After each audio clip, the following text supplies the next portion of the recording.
Ayer el presidente de la Asamblea Nacional, Henry Kronfle, convocó a sesión de la Asamblea para la posesión de Mario Godoy como nuevo presidente del Consejo de la Judicatura. Será a las 5 de la tarde. Alejandro Muñoz, secretario general de la Asamblea, está con nosotros porque él denunció el día sábado presiones del gobierno para que se acelere la posesión. Doctor, buenos días. Empecemos por ahí. ¿Quién le llamó y qué le dijeron? Estimado Milton, muy buenos días. Un saludo a toda la audiencia de Teleamazonas.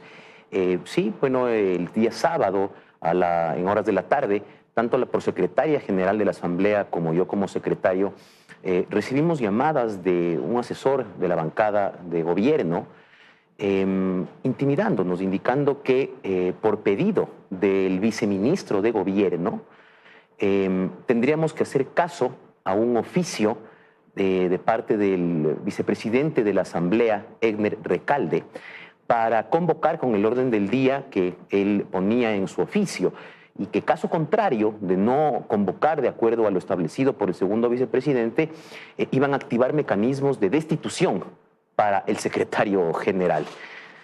Eso ¿Desde que convoca? A ver, yo convoco, pero con orden de la presidencia de la Asamblea. Justamente le he traído aquí, Milton, el oficio en el que el vicepresidente de la Asamblea me indica para convocar a la sesión. Dice: en cuanto existe ausencia temporal de presidente y quien lo reemplace será el segundo vicepresidente. Sin embargo, yo le he contestado al segundo vicepresidente, le pongo: me permito informar que a la fecha el ingeniero Henry Kronfle se encuentra en ejercicio pleno de la presidencia de la Asamblea Nacional. En tal sentido, comunica usted que la convocatoria solicitada se la realizará conforme a las disposiciones emanadas por parte del presidente de la Asamblea Nacional, conforme a lo que dispone el artículo 20, numeral 9 de la Ley Orgánica de la Función Legislativa. O sea, aquí hay dos cosas. Egner Recalde quería acelerar la convocatoria para la posesión de Mario Godoy y además estaba haciendo uso de funciones que no le correspondían. Así es, estimado Milton, así es.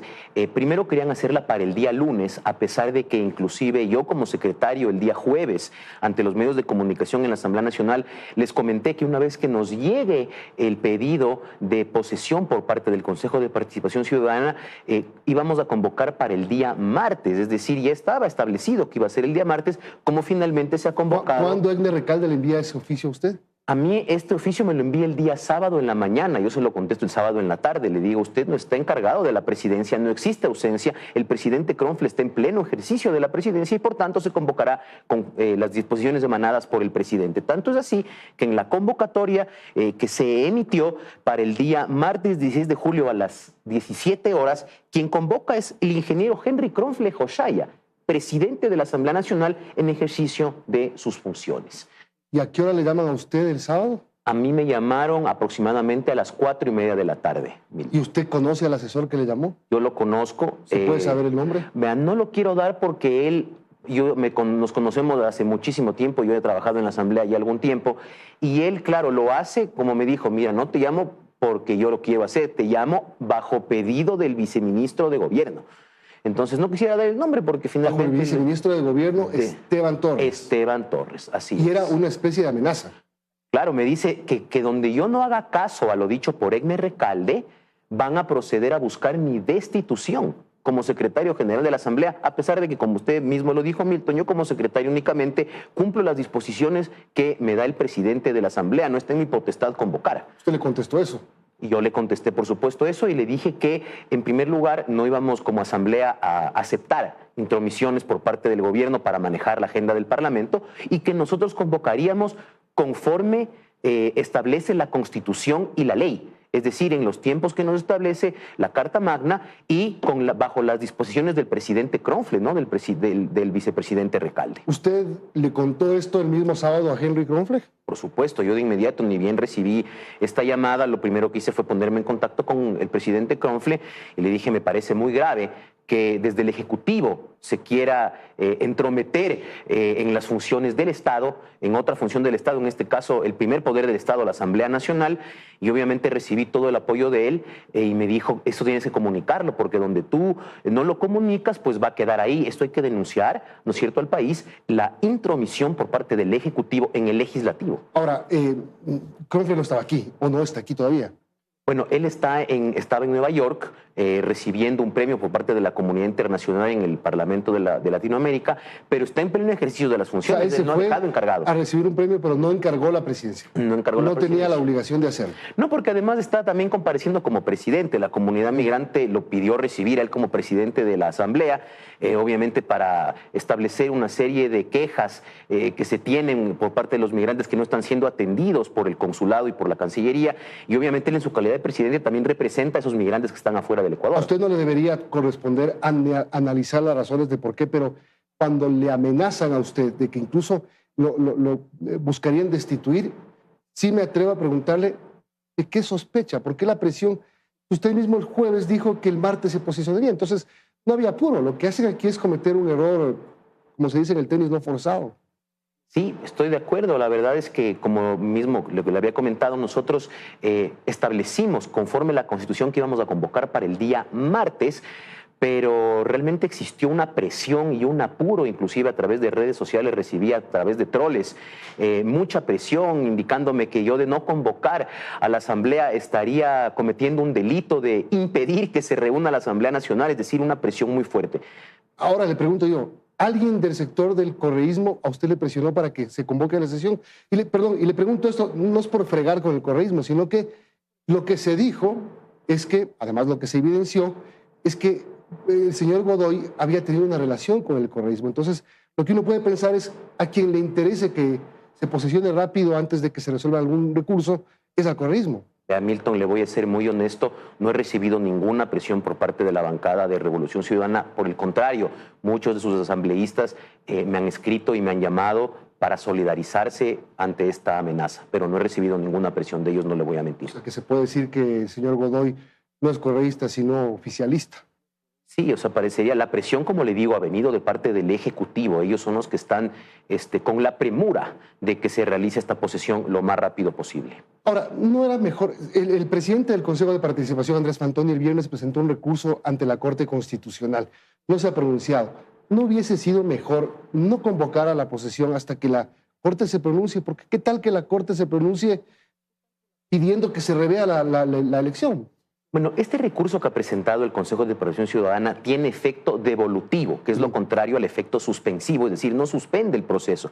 Nosotros como Asamblea tenemos que actuar de buena fe y ante el oficio enviado por el Consejo de Participación Ciudadana, tenemos que proceder a la convocatoria, al igual que hubo en el caso de la señora Dunia Martínez. Y fíjese usted que en el caso de Dunia Martínez existió una acción de protección por parte de la consejera Nicole Bonifaz con medida cautelar, que la Asamblea tampoco estaba ni siquiera notificada, ni tampoco del recurso del presidente Andrés Fantoni a la Corte Constitucional. Entonces nosotros como Asamblea, ni siquiera al ser parte procesal de esos recursos, tenemos que actuar bajo el principio de buena fe y de que los documentos oficiales que tenemos, que en este caso son la posesión, en el primer caso de Dunia Martínez y en este caso del abogado Godoy. Es decir, si ustedes posesionan al doctor Godoy y la Corte eventualmente decide que esa elección es inválida, no pasa nada, se queda sin efecto su nombramiento y su posesión. Por supuesto que sí. Eso ya es un recurso que afectaría tanto a la elección como a la posesión.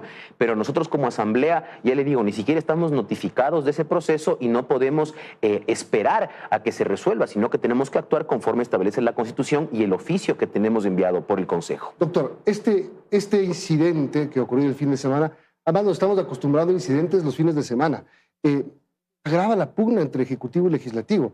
Y esto no le hace bien a ninguno de los dos ni al país.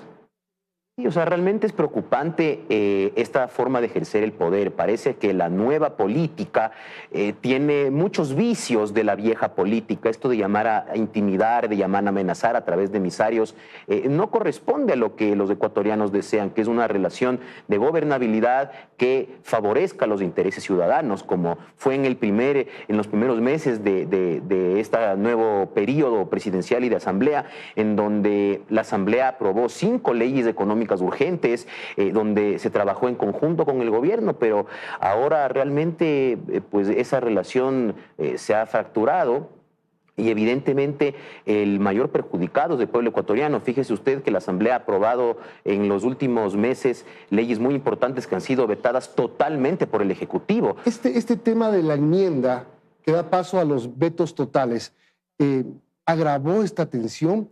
El gobierno lo toma como que fuera hecha a su medida, es decir, contra ellos. Pero hay que recordar que esto está presentado 2020, si no me equivoco. Así es. O sea, cuando se presentó por parte del asambleísta Héctor Muñoz, y lo voy a repetir de nuevo, no había Noboa, tampoco había Lazo, y había Moreno recién.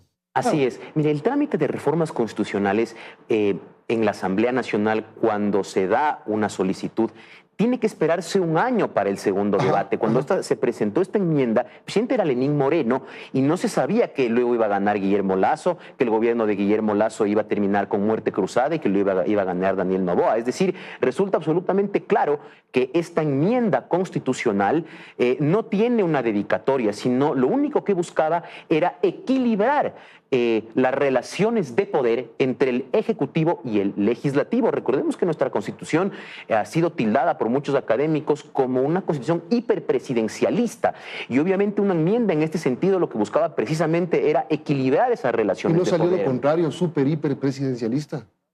Es que, bueno, al final eso ya depende de cada presidente. ¿Dónde queda el trabajo de la Asamblea en este momento con los últimos vetos totales que ha habido? La del IES la semana pasada. Mire, eso habría que preguntarle al Ejecutivo, porque tal vez por estrategia de hacerle daño a la Asamblea, al que realmente se le está haciendo daño al pueblo ecuatoriano, son normas muy importantes. Por ejemplo, las reformas al Código Orgánico de la Función Judicial, que establecían varios capítulos para luchar contra la violencia contra la mujer, creando judicaturas especializadas que conozcan esta materia para que no se dilaten esos casos, fue vetada totalmente. La ley de los GATS, que establecía la asignación directa de recursos por parte del Estado a los gobiernos autónomos descentralizados, que son los que hacen la obra física en las ciudades, vetada totalmente.